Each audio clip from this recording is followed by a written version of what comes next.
Is your Xbox randomly powering off right in the middle of a game? It's a frustrating issue, but we're here to help you troubleshoot it on a budget. Before we start, please note, Budget Computers and Kiwi Mobiles is not responsible for any damage if you try these fixes at home. You follow this guide at your own risk. So, why does this happen?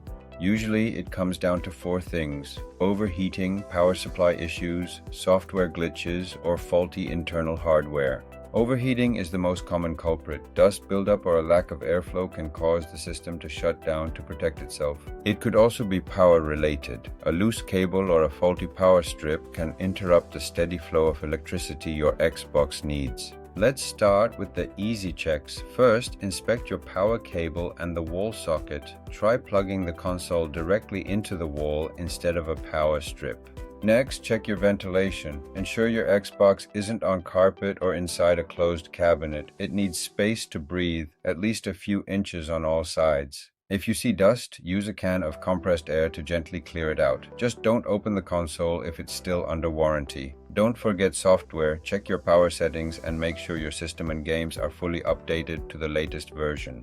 If the problem persists, try a soft reset or clear your cache. If it only happens with one specific game, try reinstalling that title. If your console shuts down within seconds while cold, or if you notice a burning smell or strange noises, it's time to stop the DIY. At this point, you should contact official Xbox support or a trusted local repair shop like Budget Computers and Kiwi Mobiles. Remember, electrical safety is key. Always check your warranty first, and remember that you follow these steps at your own risk.